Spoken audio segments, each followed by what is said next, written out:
Hi, Amber. Looking at your work. Let me download it. Sometimes I can see it this way. I can tell you right off the bat that I think you've got too many things going on. It's bringing your eye all over the page. Also, you got to double check spelling when you type out in college anything. That's not how you spell my name.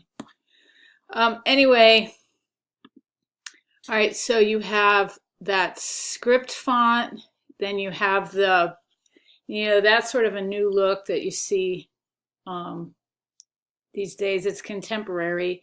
But then Creations looks like a Western font, which is fine. That's a good combination, but you should stop there because this is a little childish over here. It almost looks like Comic Sans. So I would just use the font from Creations for anything else. The modern way, contemporary way to do typography is to choose two fonts total and use variations of those for variety and emphasis. When you start adding more than two, it pulls your eyes all over the place and it sends different messages. Anyway, I think you'll find it'll look tighter if you just add one of these. Obviously, the Amberly one won't look great in I don't know why I did that. Won't look great in paragraph form. So I would try to, what the heck? I would try to do the Creations. Okay. So it's also important that you do that because you have a lot visually going on. You said you took out the drop shadow, but it looks like there's a drop shadow behind Creations and Amberly.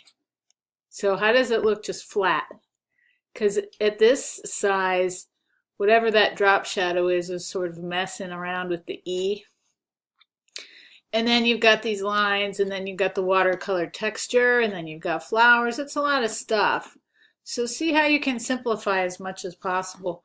Consider taking out this line at the very least. But that's a wonderful drawing. That looks great. You might want to get a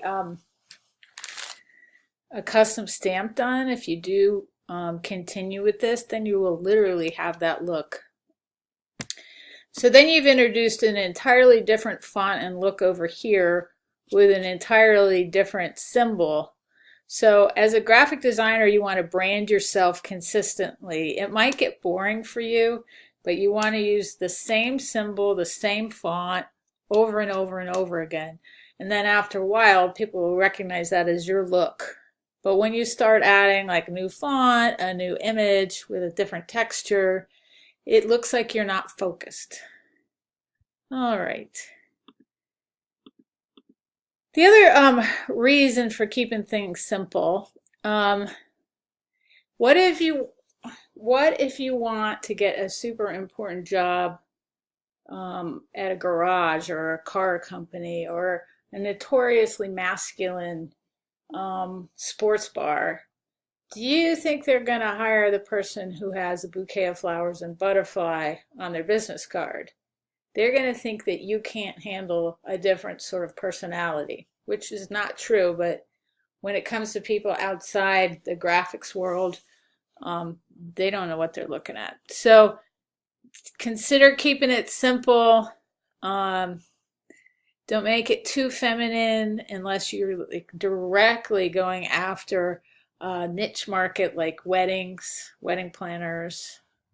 Just try to simplify, make yourself available to many different genres. I hope that makes sense. Let me know if you have any questions.